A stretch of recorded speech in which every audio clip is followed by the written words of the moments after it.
the Star Wars Rebels Season 4 mid-season trailer is finally out. And sadly, this is going to be the last trailer for anything Rebels related. So we need to savor it while we still can. But of course, before we do any kind of analysis on the said trailer, the news first.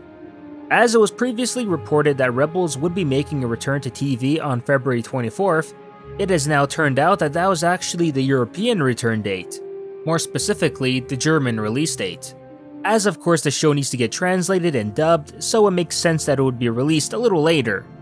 While fortunately for us in North America, since the show is already produced in English, we don't have to worry about that and can expect to see Rebels back on TV already on February 19. So just several days earlier than Europe, which is pretty nice.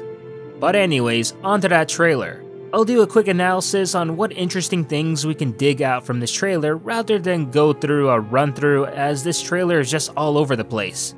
But alright, so the big thing to note is that Wolf and Gregor are back and are on Lothal. Rather quickly actually. I'm not sure how exactly they'll explain that one, considering they've been chilling back on God knows where on SYLO this entire time. But it's pretty cool to see Rex sporting some Rebel Pathfinder gear now.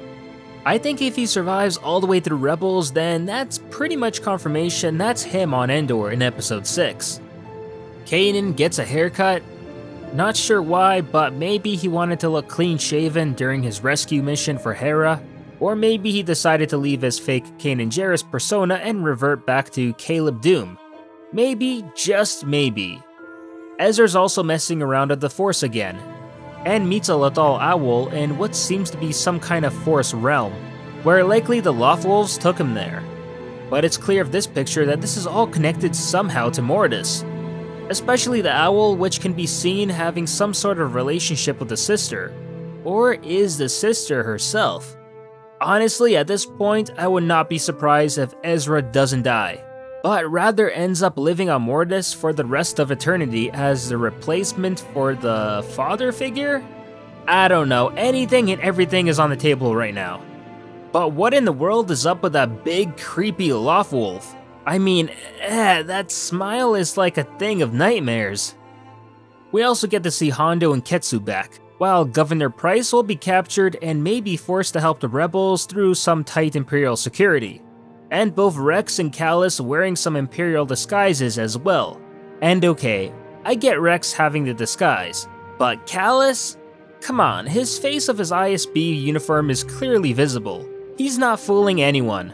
I'm not sure how he's expecting to lay low under the radar here, especially looking like that. We also catch a glimpse of Rook fighting Zeb, which is just a quick prediction here, but maybe he's the one that kills Zeb? If so, that'll at least do some justice to the character, as he's been pretty meh in my opinion since he's been first introduced earlier this season. I also find it interesting that Thrawn issues a full bombardment on Lothal City, which will finally show the Imperials actually killing civilians on the show. Well, I doubt they'll show it, most likely imply it, but you know what I mean. And the best part of all, Palpatine is going to make some kind of appearance in Season 4. I literally got chills when I saw old Sheev Boy show up. And it seems like he's interested in Ezra. I mean, he knows his name and everything. Like the interest in converting him to the dark side, stealing his Force energies, or simply killing him?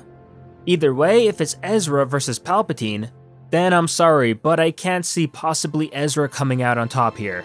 This is a Padawan going up against the strongest Sith in history after all. Also, seeing that blue-looking magic, I think we may be seeing Palpatine use the same dark side sorcery that we saw him use of Dooku in Season 6 of the Clone Wars. Either way, I'm expecting things to get really good from here on out.